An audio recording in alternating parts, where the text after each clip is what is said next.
Good morning. Good morning. It is my pleasure to welcome so many grandparents and special friends here this morning. My name is Mary Beth Lennon, and I am the president of Mercy High School. And I'm also an alumna of Mercy High School, a graduate of the class of 1985. And I want to say a special welcome to those grandparents and special friends who are veterans, because today we celebrate also Veterans Day, and I know that many of you here have given service to our country, so thank you very much for being here, and thank you for your service.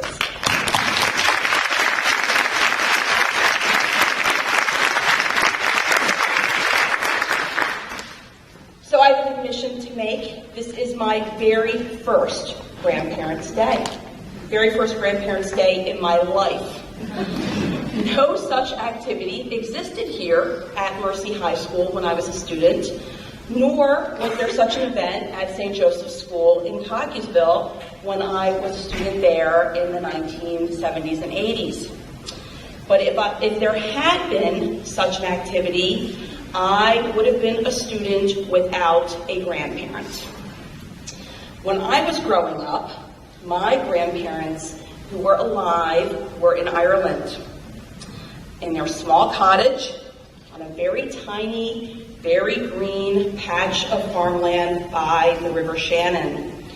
And my contact with my granny and my papa was limited to very fuzzy transatlantic phone calls conducted with people I could not understand because of their heavy Irish brogues, and also by airmail letters that arrived on very thin onion skin paper. Sometimes on special occasions, on weddings and on births, we even communicated by telegram. So I realized that this sounds like I grew up on Little House on the Prairie. I just am aware of that. And I don't even know, does anybody remember those airmail letters? Remember those? Okay. And my granny used to write on both sides and on the corners to save the paper, and she was a very frugal Irish farm wife. Modern technology has changed all that, and I know that there are grandparents in this audience who are using their smartphones, checking on their granddaughters on Facebook, shopping online, and Skyping with family members who live far away. So technology has connected us in wonderful ways, and it has brought families like mine, who are spread across the United States, Australia, England, and Ireland, really closer than we ever imagined. And I have a lot of cousins that I keep up with on Facebook, but it is actually really hard to imagine my own grandfather, Jimmy Fitzgerald, who was a veteran of the IRA, and who fought in 1916. I can't imagine what his Facebook profile would actually look like. And so, grandparents and special friends, you are here with us today. You've chosen to make this a priority in your schedule. And so I just want to ask our guests, why are you here today? What are you expecting to see at Mercy today? My granddaughter. Granddaughter. And she's the one in the red blazer. Awesome, your granddaughter. The environment in which she is learning. The environment in which she's learning. First class, I assure you. Fabulous in every way. Great teachers. Anything else? Anybody have like a special interest or just a desire to see something in particular? I think we hear so much about what's going on in high school in America, and so I appreciate that you're here really to experience Mercy High School firsthand. You have come to witness in action, and I hope that your day is illuminating as we move between classes and experience the sense of sisterhood that marks a Mercy High School education. So, because I'm the president, and because I have a captive audience, and because I want to give you some context for your day so that it's not just what you feel about Mercy, which is important, how you feel about Mercy and what you see in see as you experience your granddaughter's day, but also to really give you some information. What is Mercy High School like today? You are here at one of 198 secondary schools around the world, sponsored by the Sisters of Mercy.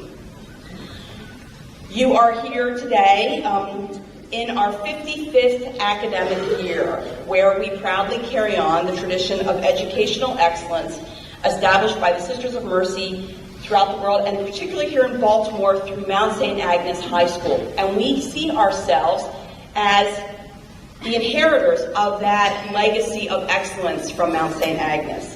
Is anyone here a Mount St. Agnes alumna, either high school or college? Welcome. Anybody else? Oh, over there.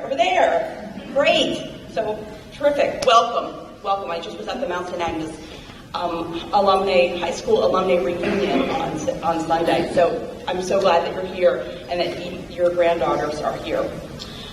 You're here on a campus that is 26 acres. It's a big campus that contains the Harry and Jeanette Weinberg Auditorium, the original main building, the gymnasium, and playing fields. And when you eventually move through school, you're going to walk through the Dorothy Williams Bunting Science Center, which is 6,300 square feet of laboratories and classroom space, renovated in 2012 for about $1 million. And much of that money came from a very well-known Baltimore philanthropist, Mary Catherine Bunting. You are surrounded by 300 bright and promising Mercy girls. Actually, 302 is the exact number, 302 girls.